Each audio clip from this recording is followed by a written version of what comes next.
Meanwhile, a group of members of the United Leadership Council engaged in discussions with the Mahasangha this morning. Parliamentarian Sujiva Senasinghe participated at these discussions on an invitation extended by the Mahasangha. Following these discussions, MP Sujiva Senasinghe spoke to News First. The priest actually proposed a leadership council, and for that leadership council, especially when we met in Kurunagala with Girami Anunayaka Swamin Wanse and the other high priest, it was proposed as a basic proposal for the leader to convert the powers into the leadership committee and the consultative committee powers to be converted to the leadership council and the working committee to be presided by the chairman of the leadership council. And this was the basic proposal actually brought forward, but nothing came out as it was proposed. When we met today in actually at Polwatha temple, most of the members who had been nominated yesterday, it was not planned, and all those nominations I think came from the leader, all the names, and most of the members are there. And I reiterated that from the beginning I said intermediate solution and a false solution and a facade should not be brought, because the people are expecting a real change, and that change has not come to my knowledge. And I actually brought forward these ideas to the high priest and the rest of the members who were there, that as a result that we don't want UMP to go down further. And anyway, I congratulated Mr. Karu Jayasuriya and said that since he has taken this decision, it was not his, the earlier decision was not this, but somehow he has taken a decision, and I congratulated for him to be the leader of the council. But in whatever situation, for him to go forward and to work for the Western Province election. And especially I like to reiterate this point as well. The PA, there were 65 members who has left UMP, and none of them, senior members like Amunugama, Mahinda Samarasinghe, Keheliya Ramukwella, Johnston Fernando, SB Zanayaka, and even people like Bandula Gunawardena, Raja Senaratna, who had actually come from PA. Once they have gone back, they have not got positions in the PA. So there are members, there are senior members in the UMP, Gamini Jayakram Perra, Ranjit Madhum Bandara, who had always stood by the party, and I was disappointed not to see their names in the council. Anyway, there's a limit that we also can show our dissent, so I did that as much as I can. End of the day, we will stand by the party and we will work by the party, but it's a very disappointing day for me. Various views were expressed today regarding the United Leadership Council. මොකද්ද නායකත්ව මණ්ඩලයේ අවසාන තීන්දුව තමයි විපක්ෂ නායකයාත් Ranil. What was the final decision through the appointment of this leadership council? The opposition leader is Ranil Wickremesinghe, the national leader is Ranil Wickremesinghe, and the UMP leader is Ranil Wickremesinghe. Now we have to see whether his wings have been clipped or not.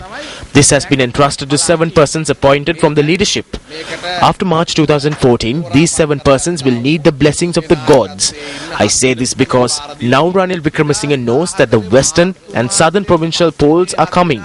He has appointed 7 persons led by Karu Jayasuriya. Now he has given it to Karu Jayasuriya and the 7, and he will say the western and southern elections are coming. I have appointed a leadership council. Win it if you can. The UMP is going to be defeated in the west and in the south on a wholesale scale, not a retail scale. There is a problem there. Following the wholesale defeat, the next day, Ranil Wickremesinghe will ask Karu and the leadership council if they manage to do it. ඒ තොගේට පරදිච්ච ගමන් ඊළඟ දවසේ මම වික්‍රමසිංහ මහත්තයා අහනවා කරුගෙනුයි මේ ඉන්න නායකත්වයේ මණ්ඩලයේ ඔය කෙරුවද කියලා. අද රනිල් වික්‍රමසිංහ ඒජාප නායක. Today Ranil Wickremesinghe is a UNP leader, opposition leader and national leader. Even if he has these 3, he will never have the resources to become the leader of the country. He cannot become the leader of the country. He is a leader who for 20 years has kept the innocent UNP supporters in the opposition and has dragged the party to the cemetery. A leadership council has been appointed. Karu Jayasuriya made a promise before the Mahasangha that he would not work outside of their proposals. I have copies of the proposals. This is the letter signed by Karu Jayasuriya. Sajith Premadasa signed this too. If national struggles are being betrayed for oppositions and if Ranil Wickremesinghe is being allowed to appoint who he wants to the Leadership Council, then this will never become a Leadership Council of the people. මණ්ඩල වලට දාන්න දෙනවා නම් කවදාක්වත් ඒක ජනතා නායකත්ව මණ්ඩලයක් වෙන්නේ නැහැ. දැන් අපි දකිනවා මූණතින් We can see on the surface that a leadership council has been appointed. But if you look at the composition of the leadership council, it is evident that this is a leadership council where Ranil Wickremesinghe may be made to work under a majority of people who are loyal to Ranil Wickremesinghe. Today, persons who have rendered no support towards the UNP have become leaders of the party. Mangala Samaraveera, who attacked the UNP supporters in Matara, has become a leader. This has been implemented in a way in which members can be appointed as per Ranil's wishes. We fought for the aspirations of this party and therefore we clearly say that we do not accept this change. If Karu Jayasuriya truly loves this party, then we respectfully ask him to move away from this mythical and fraudulent change and establish a leadership council that the Mahasangha and party supporters asked for and work within that. පක්ෂයේ සියලු බලතල නායකත්ව මණ්ඩලයට පැවරෙන සාධාරණ නායකත්ව මණ්ඩලයක් පිහිටවලා ඒ තුල මේ කටයුතු කරන්නයි කියලා. Southern Provincial Councillor Attorney at Law Maitri Gunaratne also expressed the following views to News First. There is a point which I could not make. With the appointment of this new leadership council, what the people have not realized is there are 4 members of this council who have come from other parties and been appointed here. They don't have the UNP culture with them. Mr. Ranil Wickremesinghe has failed or has omitted to appoint people who have been long-standing members of the UNP council. There is another member who has lost his electorate, could not represent the district and win, who has come on the national list, and with the last concluded provincial council, his elect fared so badly that he had to resign his seat. Even he has been appointed. And then there is another member, the young MP, 3 to 4 years of experience. People are asking for a change. They want a people's leader in the UNP. Without that, the UNP cannot march forward. Minister Navin Disanayake and Chief Minister of the Northwestern Province, Dayasiri Jayasekara, made the following comments at a function held in Kurunegala today.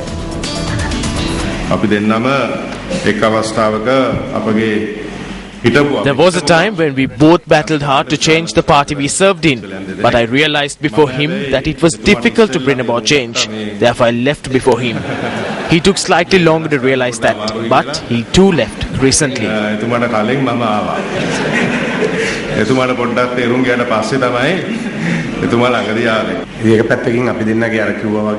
On one hand, as was mentioned, we are of the same age and we battled together in the past. But the only difference is that he realized something before I did. I realized it later on.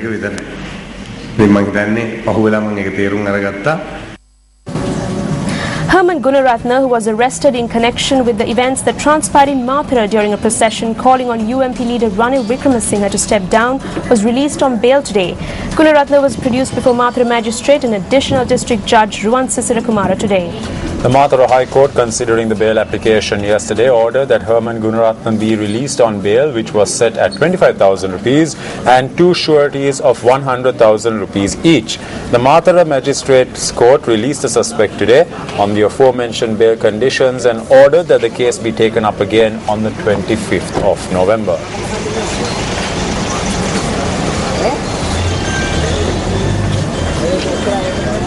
Up next is Action TV.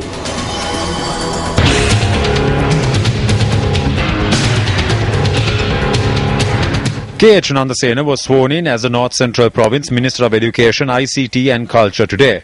The position of Provincial Minister of Education was held prior to this from September 2012 by Peshula Jayaratna.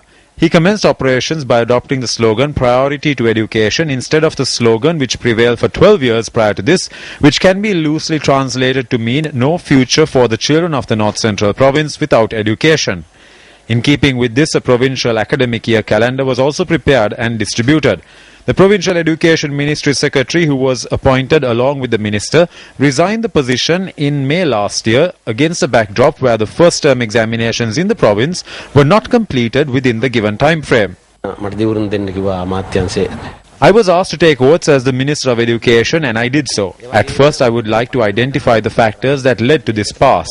The former minister attempted to influence education in a major way. This must be clearly noted. There may have been shortcomings in the process of doing so. A lottery that was being conducted by getting school children to sell lottery tickets, a decision that was made by a committee also comprising of 2 external persons appointed by the former Provincial Minister of Education, was halted on Sunday on the orders of the Chief Minister of the province. Speaking at an event held on Saturday, the former Provincial Minister of Education expressed the following views regarding this lottery. When we introduced the education lottery, some media institutions and other organizations said that this was an inconvenience for the children and that we are attempting to collect large sums of money. But how much is a cigarette? A cigarette costs 28 rupees. A lottery ticket is only 20 rupees. The new minister said today that an inquiry would be held to determine how many of these 20 rupee lottery tickets had been printed and how many had been sold. In truth, I do not approve of using children to sell these tickets. I clearly see that as a mistake. I will look into what can be done with the money that was collected and commence a suitable program. The new education minister engaged in a tour of Canada in March 2012 when he was the agriculture minister of the province, along with 3 agricultural officials and education officials, in order to obtain Canadian support to raise the standard of English education in the province. Action TV made inquiries from the minister today on the outcome of this visit. That was a program that was commenced along with some NGOs, so it won't be there forever. I must first identify the limits of the position of Minister of Education. Although I have been in the Provincial Council as a minister for 20 years, this is the first time that I am taking up the education portfolio. I must first understand the subject. President Mahinda Rajapaksa presented air tickets yesterday to a group of monks who are to travel to Singapore and Malaysia for a puja ceremony. The President presented the air tickets to the monks at Temple Trees yesterday. Sri Lankan Buddhists residing in Singapore and Malaysia are sponsoring the puja in view of the President's birthday, his assumption of office and the Commonwealth Heads of Government meeting. A group including representatives of the Mahasangha and the Deputy Minister of Social Services Chandrasiri Suryarachi were present at the occasion. Meanwhile, a Dhamma Deshanava that lasted through the night was held at the Sri Alan Mathiniya Rama Viharya in Pulhengoda, Kirlapana yesterday with the participation of the President. The Dhamma Deshanava was held in view of the Viharya's Katina Puja ceremony. The President also participated at an almsgiving held at the Viharya this morning. Deputy Minister of Finance, Senior Minister Dr. Sarathamanugama states that the poor, which make up 20% of the country's population, enjoys 4.6% of the national revenue. Dr. Amanugama made this comment in response to a question raised in Parliament today by UMP parliamentarian Sajid Premadasa. If you take a look from 2010 onwards, the upper class has decreased to 54.1%. The middle class has increased to 41.4%. Poverty has reduced to 4.5%.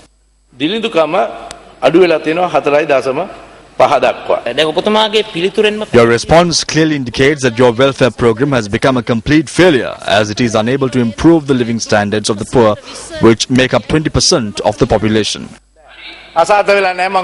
No, it is not a failure. I need to give you a clear response. This percentage exists across the world. You cannot restrict this only to Sri Lanka. Sri Lanka is part of the world.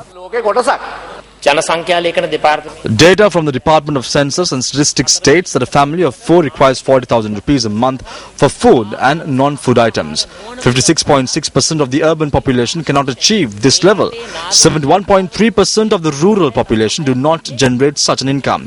88% of estate workers cannot reach an income level of 40,000 rupees. Therefore, isn't it evident that a majority of the people in this country are suffering or have been rendered helpless?